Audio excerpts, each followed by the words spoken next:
Good morning. I'm Carman Murray with Healthy Teachers, Healthy Classrooms.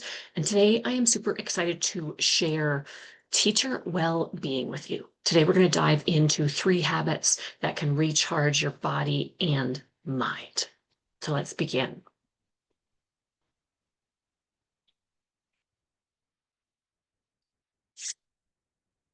This, it's not going to quite be an hour today, is for you. You as teachers give so much. Sometimes we need to stop and just pause and take some time for ourselves, even though it is so hard to do. Super easy to say, but I know definitely hard to do. I still struggle with putting everything else aside on my to-do list and pausing. So we're just going to pause right here and right now and do 10 breaths. And if you're feeling compelled to, you can stand up.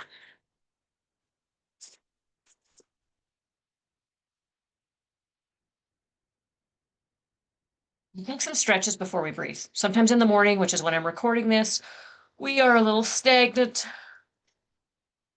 And just trust your body and move however your body feels like it would like to move. Maybe shoulder rolls, the other direction. And then I actually want to show you this human garage technique. And I'm just going to hit stop share for a second before we do our 10 breaths. So human garage is this really cool movement practice that helps stretch your fascia out. So all of the muscles in your body, it feels amazing. And then when you stop doing it, your body's like, what's going on? That's what's happened to me. And I started up again. So we are going to, you can take your glasses off if you're like me and wear glasses. We're just going to gently pull up on the side of our head. And then we're going to take our ears and stretch them out. Just kind of pulling gently with our left hand one direction and then pulling on your ear. And do what feels good for you. There's going to be a little bit of pressure. We don't want it to be painful. And I'm doing this fairly quickly. You can take longer. And then we're going to switch sides. Same thing. Right hand is gently pulling away, up and over. And your left hand is pulling on that ear. Allow yourself to take a sigh. And that's it. Super quick, super easy. And then just allow yourself to take 10 breaths here.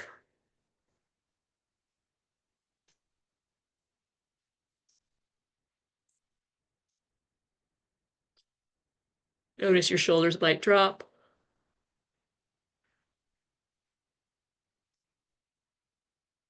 You can close your eyes if you like.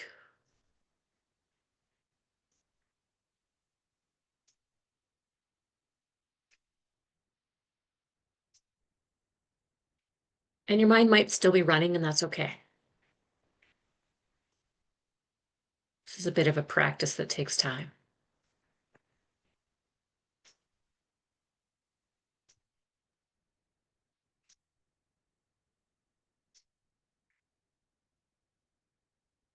Oh, I lost count on my 10 breaths. You may have also. So just allowing yourself to finish up your 10 breaths. And if you've been in a workshop with me before or in an online workshop like this, you may have heard this story before. Why 10 breaths? So I was in St. John, New Brunswick, almost 2 years ago, and I was there with a student leadership conference, Canadian Student Leadership Conference, and I did a workshop with the students. And in this workshop, I did this 10 breaths, and room full of 15 to 18-year-olds. My mind's thinking they're probably going to think it's stupid. And I did it anyways, played that edge. And what was really cool was the next day, this young lady came up to me and she's like, oh, thank you so much for doing these 10 breaths, teaching me these 10 breaths. I'm like, great. I'm so glad it was helpful. She's like, no, you don't understand. I'm like, okay, tell me more. And what she told me was that those 10 breaths saved her 2 panic attacks in the last 24 hours. And I was like, wow. It's one of those great examples of we never know our impact on a day-to-day basis for the humans that we come in contact with. So, and what I want to highlight a bit was it was edgy for me to do this 10 breaths with these kids, feeling a little bit self-conscious, thinking they might think it's silly, all those things. And that was just one person. And there was probably had about 50 students in two different workshops. So I just want to honor and acknowledge the small things that we do that we don't necessarily think might make a difference.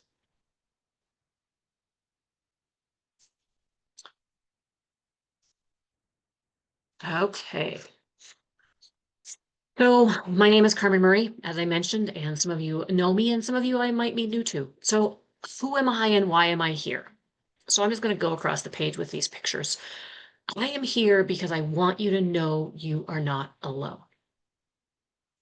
We have so many areas of our life that come together and meet in the middle and create a bit of chaos or a lot of chaos. And sometimes when we are in it, feel like we're in it by ourselves, we get lost in this chaos. So I want to remind you, you are not alone. Reach out to me, reach out to a friend, reach out to a colleague, talk to somebody.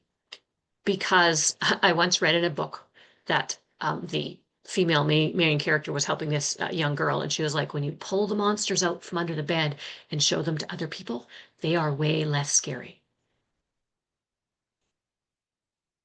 And so you don't have to do this alone. And why do I know this? This brings the next picture. So this burning apple is on the cover of my book, Teachers First, A Guide to Avoiding and Overcoming Burnout. I hit it.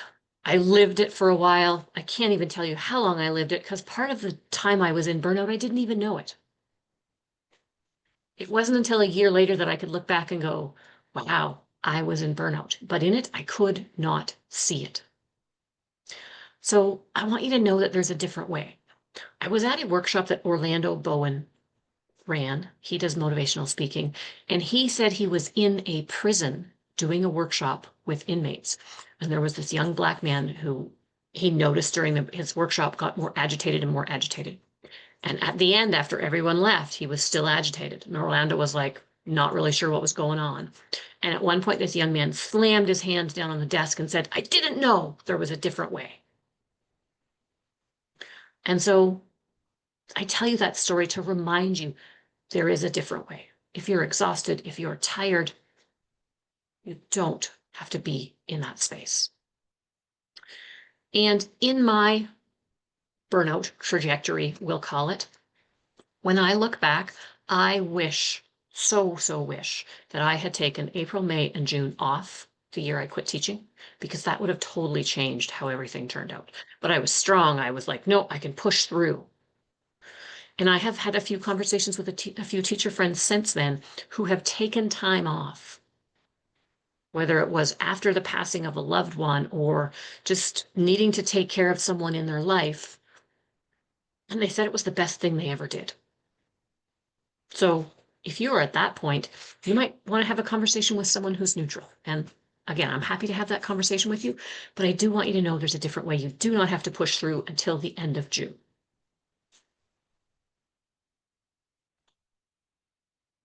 So I have a spectacular team that I have spent the last 10 years building. This is a picture of myself and my daughter. I've got a 13-year-old daughter and a 19-year-old son. I ranch with my husband in central Alberta. And when I was in burnout, my family did not know how hard I was struggling. It wasn't until I started to talk to them that they actually understood where I was at. Instead of being the mom that just has it all figured out, looks like I know what I'm doing on the outside, and on the inside, I'm falling apart. So that's part of who I am. I have a yoga teacher training. I love doing yoga, not doing as much of it right now. I also do alternative healing. I'm a retired teacher. I stepped out of the classroom 7 years ago, and I love being outdoors. Which takes me to my next picture. As educators, you are so resilient. And I am here to remind you of that resiliency. We know that dandelions are so resilient. This is one that's growing outside on my sidewalk, between my sidewalk and my flower bed, where it shouldn't be growing. But it's still there. And there's this resiliency, this persistence that happens. And we have that as educators, and we teach students that day in and day out. So I see you. I see what you're doing, and I am here to walk alongside you and support you in any way that I can.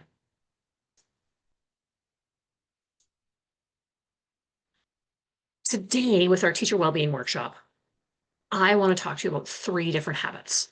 And these habits come from this book called Body Thrive, written by my mentor, Kate Stillman. And we dive deeper into them in this 9-week Reinvent Your Wellness program that I want to tell you about at the end. And so today we're going to talk about earlier, lighter dinners, early to bed, and start your day right. Now, I just want to acknowledge that the information I'm going to give you today on these 3 habits might feel a little bit like a fire hose because it can be a lot of information. And when we're in overwhelm or we're exhausted or we're in burnout, everything is just a bit too much. So at the end of it, we're going to walk away with 1 action step that's going to help us move forward.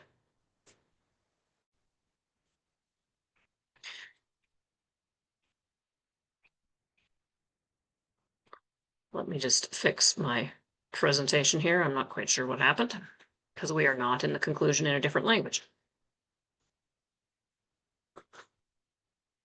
Okay. There we go.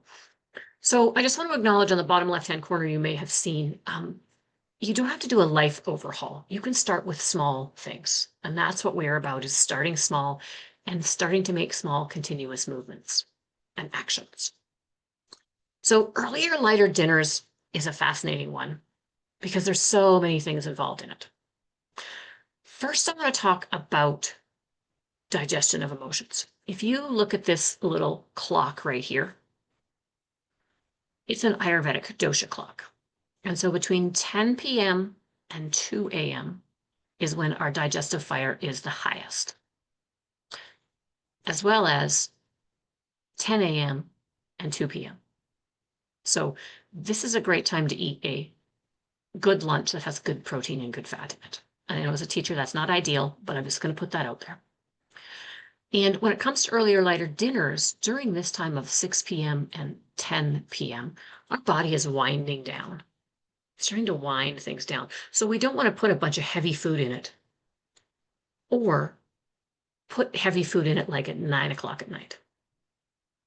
And so what happens when we do that, our body actually spends its time digesting that food instead of, I feel like maybe I didn't share my screen.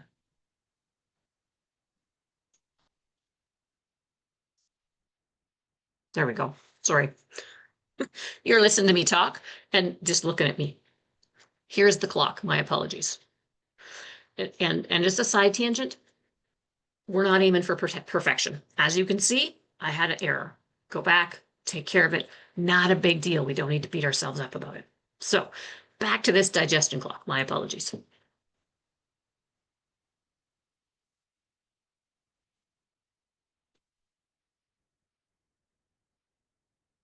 Okay. I think I might have the technology figured out now. Okay. During this time from 10 p.m. to 2 a.m., we don't want our stomachs to be full of food that it needs to digest, because then we can digest our emotions, our experiences, and all of the stuff that has gone on in our day. And if we don't give ourselves time to digest them, it sucks our energy and gets stored in weird places and then shows up in weird places as well. So if we can be eating a dinner, and if we happen to be eating later, maybe we just make it lighter. If we want a bigger meal, then we make it closer to around 5 o'clock. And again, food for thought. You're going to take away what you want from this, and there's going to be small tweaks that you're going to make. Okay, fuel versus filler. So this is so profound in that when we fuel our body with things that are good for it, it gives us energy. When we use filler, and I'm going to do a blanket filler is packaged food. The more processed it is, the more energy it takes our body to digest it, and the less energy it gives us. And if you want to play with this and do an experiment, notice what happens when you eat some packaged food and how you feel in the next 24 hours. When you eat something that you've made homemade or somebody else has, notice how you feel in the next 24 hours. It's really fascinating. And I grew up with home cooked meals because I was allergic to MSG. So my mom made everything from scratch because when I grew up, when I was a kid, 40 years ago, everything had MSG in it. Like so many packaged things had MSG in it. Chips and like all canned soups and all of those kind of things. So my mom cooked from scratch. And fortunately, I got to learn how to cook from her as well as my two grandmas. Apparently, I have some emotion in that, and that's okay too. So, this idea of food versus filler, and just notice how it sits with you. Sometimes we feel the need to snack after dinner and our body actually isn't hungry. We might be thirsty, or we might just be bored or not getting the qualities in life we want. So I want to encourage you to see if you can eat dinner at 5 o'clock and then give your body like at least 13 hours to digest and have a break before you eat again. So for me, I usually eat dinner around 5, 6, and then I usually have breakfast around 9 or 10, or sorry, 8 or 9. So if I eat 5, 5, 6, 7, 8, so that's 15 hours, which for some people is a lot. No, you don't have to dive into it. And I'm going to talk about Kaizen in the next one slide, and we can touch base on that. So if snacking is a challenge for you, brush your teeth right after dinner. It's like amazing. I have no idea how it works, don't know the science behind it, but if you brush your teeth after dinner, you're less likely to eat again. Another thing is close your kitchen.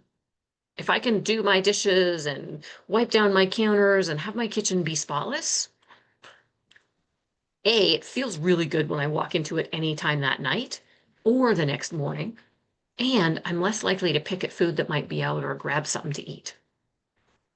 The last thing I want to touch on for here is meal planning. And so meal planning and I have this relationship, this on and off relationship. I'll go for weeks where I meal plan. And when we meal plan, I try and do it as a family or part of my family if all of them aren't there to sit down. And we talk about the week, right? Monday there's karate, Wednesday there's karate, every other Thursday I'm not home, and then other things that might be going on. So we all get a sense of the week, which is so powerful. And then we do a bit of a brainstorming about what people want to eat because I don't want to be the one that has to choose all the time. And when I do that, it takes it out of my mind so I don't have to worry about thinking about it and planning it. It can be like, oh, we're having chicken wings for supper. What do I need for that? Take out the chicken wing. The other people in my house to decide if they want to cook. My 13-year-old daughter loves to cook. My son, not as much. He likes it when I cook. So how can we allow others to help us and support us? So I would love for you to take a moment, pause this video, and write about what I just talked about this earlier lighter dinners. What are some things you'd like to try? Maybe what are your challenges right now? Maybe what you'd like to celebrate because you're feeling good about something about your dinner time.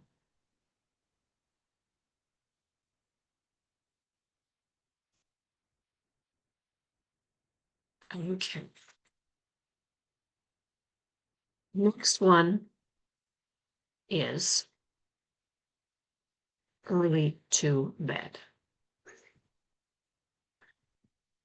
So I just want you to take a minute and pause and think about your bedtime routine or when you go to bed.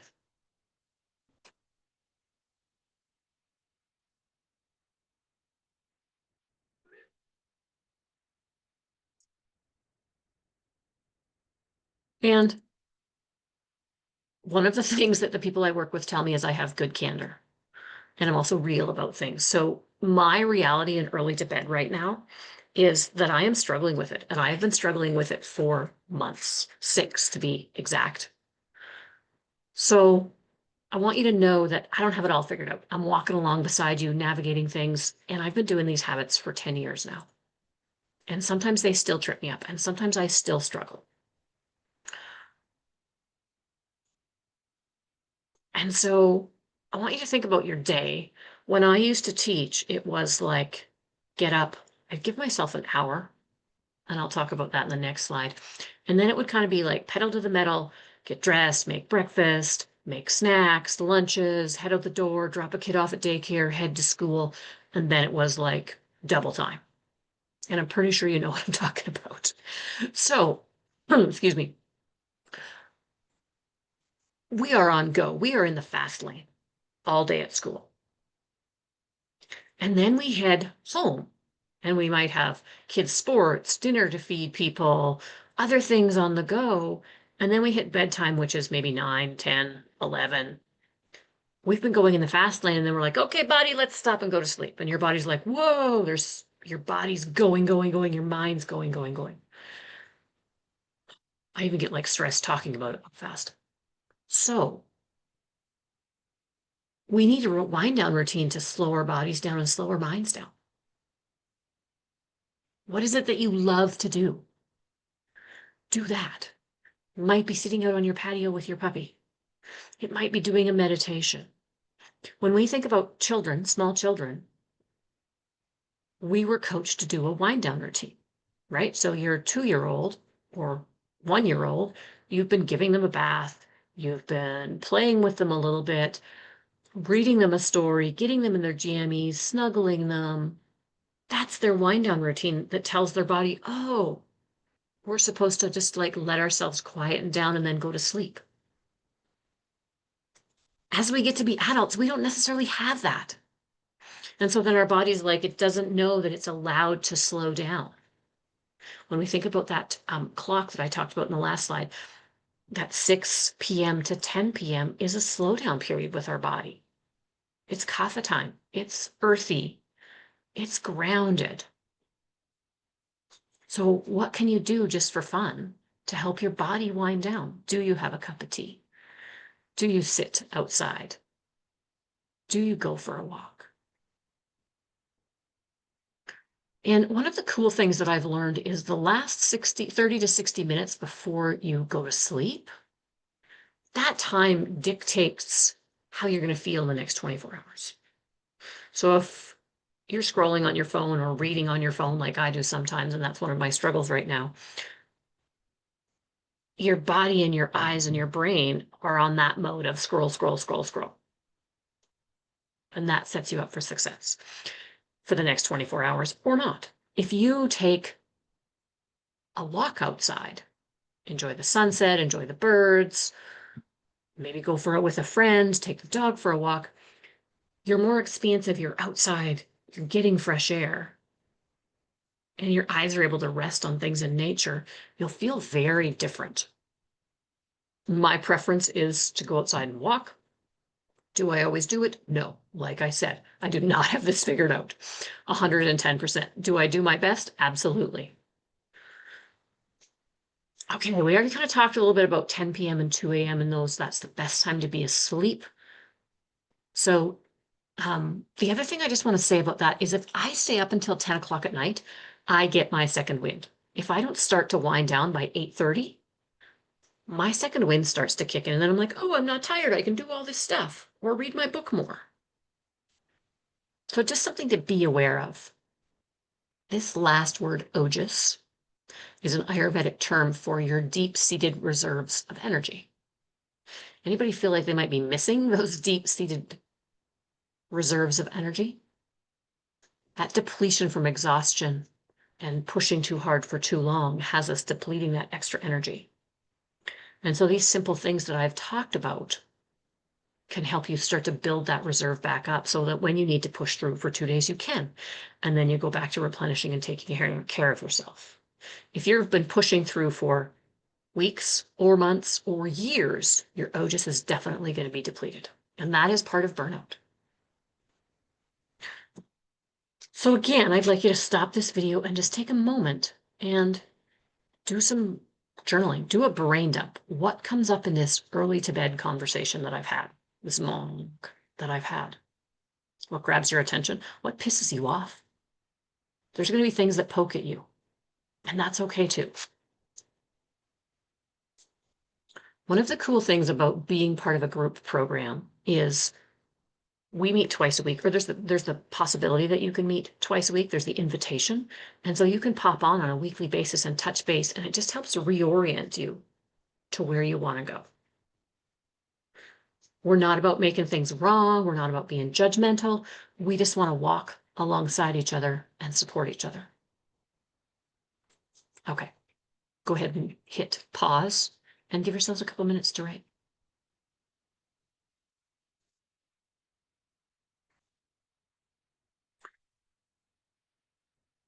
Okay. Excuse me. Start your morning right. So I have to laugh because when I was rehearsing this, I'm like, oh, this is my favorite habit. And then I'm like, oh, so many of them are my favorite habit. So I was laughing at myself. When I taught, I gave myself an hour in the morning to do yoga, a meditation, and put oil on my body. And it was really powerful because it helped me through that day. If I didn't do that, it was really challenging.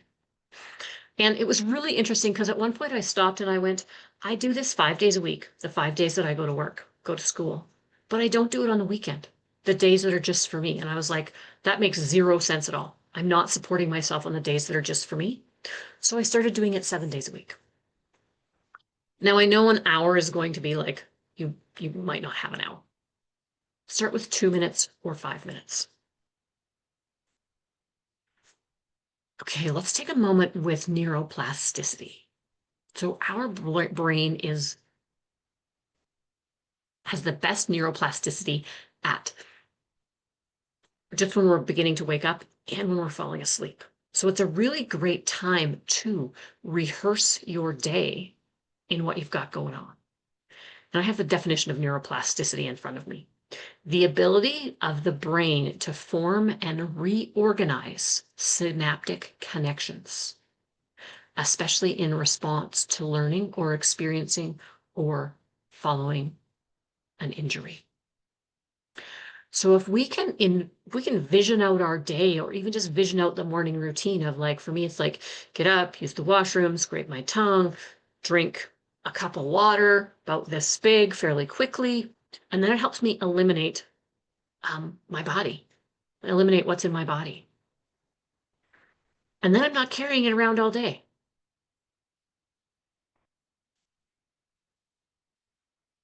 And so this neuroplasticity can really help us have less resistance around starting to shift our habits.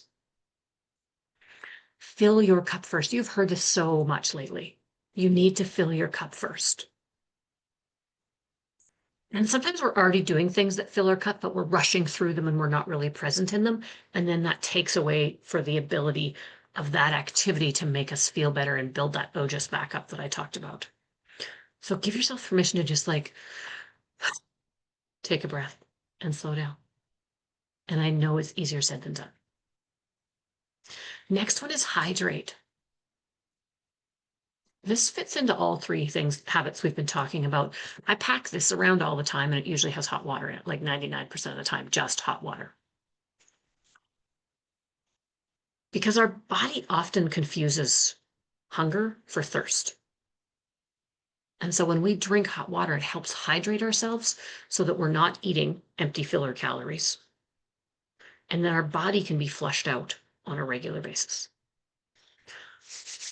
So in the morning is the best time to move your body. We did it for a couple minutes at the beginning, and a couple minutes is enough to start with. Give yourself permission to set for 2 minutes or 5. Put a song on, do a dance party, put a song on, do some stretches, go for a walk, hop on your treadmill, do a 5-minute routine that you found on YouTube that you love that works for you. It doesn't matter how you move your body, just move your body.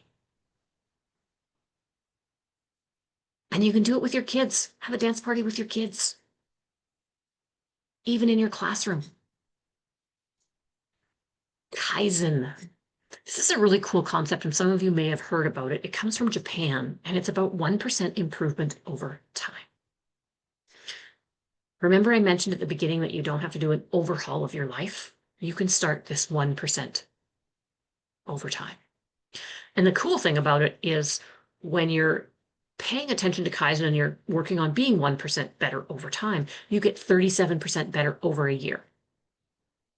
Now, the not so great side of that is if you're not focusing on making things better, they progressively get worse 1% at a time. And so we can take tiny, tiny steps to move ourselves forward. So for example, if we wanted to use the Kaizen idea, and we'll use move your body. Take 2 minutes. Set your timer. Move your body for 2 minutes, stretch, whatever that looks like. When your timer goes off, high five yourself, and continue on with your day. If you do that for 2 minutes for the whole entire week, you're going to notice a difference. And then you might be like, ooh, I want to do it longer. You want to do it for the whole song, not just the 2 minutes on your timer. So then you're up to 3 or 4 minutes. And then you begin to notice the impact of it. And you're like, ooh, I want to put it for 10 minutes. So you set your timer for 10 minutes. And this time frame might take you 2 months to do this. It's not necessarily going to happen in a week. So we really give ourselves permission, and we're really gentle with ourselves as we navigate all of this. And we go deeper into all of these things in the Reinvent Your Wellbeing 9-week program. Walk alongside you, walk you through it, have conversations, troubleshoot things, share ideas, so that you're not in it alone. And that you do have some inspiration, some non-judgmental support as you move yourself forward. And architecture environment is just about setting your environment up so things are easier. And we're going to talk about that in the 9-week program. Okay. Oh, I got a little bit ahead of myself here. Let's go back to this slide. I want you to pause the video here and do another brain dump about start your morning right. What do your mornings look like right now? What's working and you find super powerful for you? And what's not working? And is there one idea that I talked about in Start Your Morning Right that you would like to implement?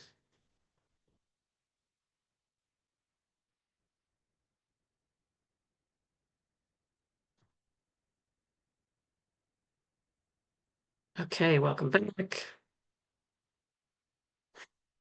So I talked about a small action step because we can talk about things and we've talked about them and that's great, but it's always a great idea to ideate out and commit to a small action step. So this is where the Kaizen comes in. So I want you to look back on earlier, lighter dinners, early to bed, and start your day right. And what's one thing from each of them that you're interested in doing? And I want to talk about lowest hanging fruit here because it doesn't have to be something that's hard. I would say don't choose the hardest thing. You might even want to choose the easiest thing because then it's more likely that you will do it. So if you need to, go ahead and pause the video and re-look at those brain dumps and highlight or star one thing that you're like, ooh, that's it.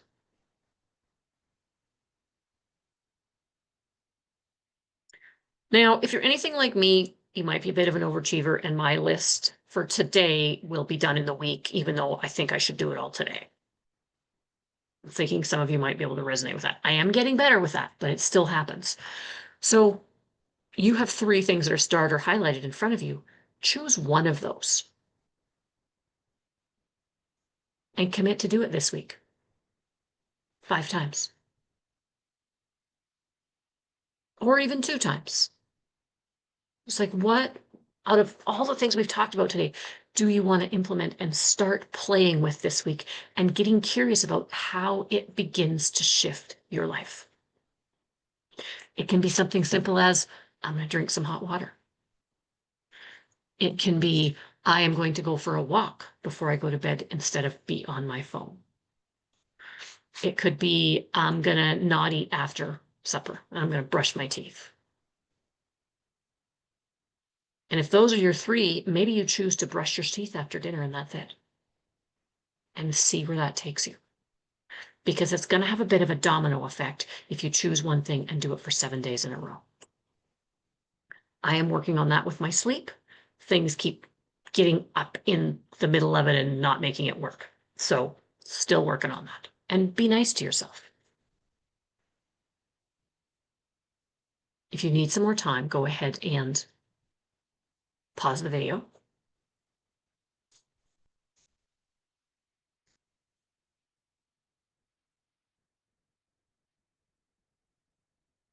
Whoops, got a little ahead of myself there. So if you have any questions, I would love it if you dropped me an email. You can drop me a message, or just type below this video and let me know what your questions are. No question is too small.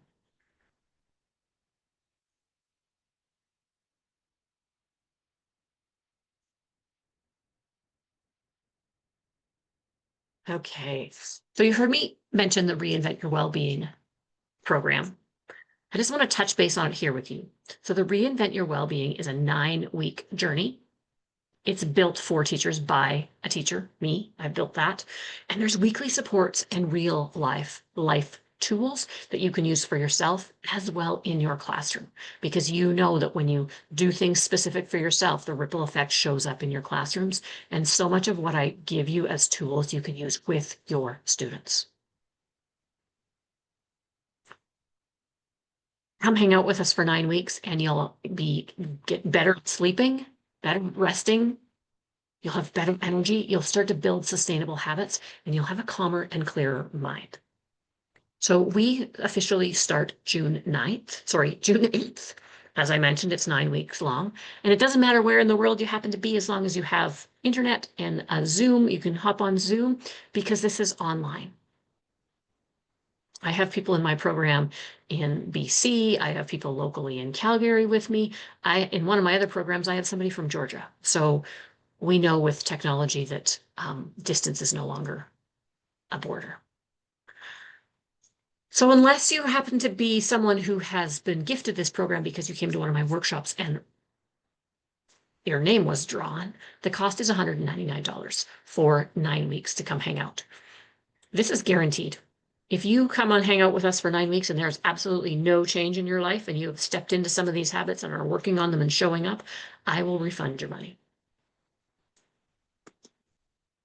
So a few bonuses I want to share with you.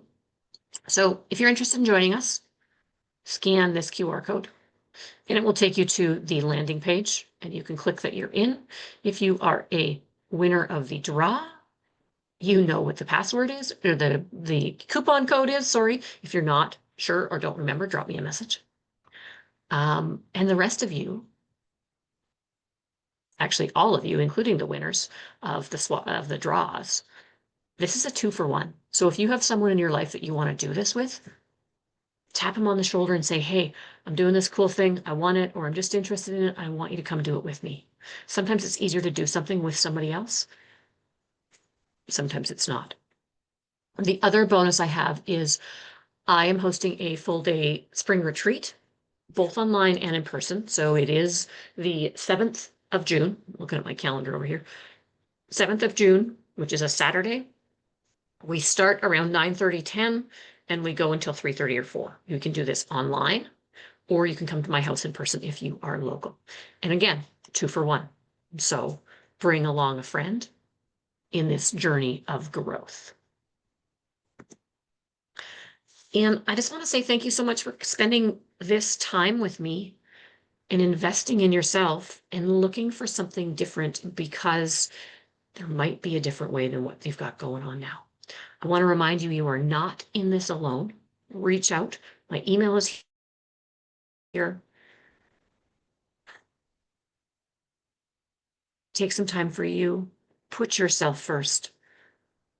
Your body will thank you. You will thank you. And so will your students, because you'll be able to show up better in your class and in your life. Thank you again. Have a spectacular day in all that you're up to.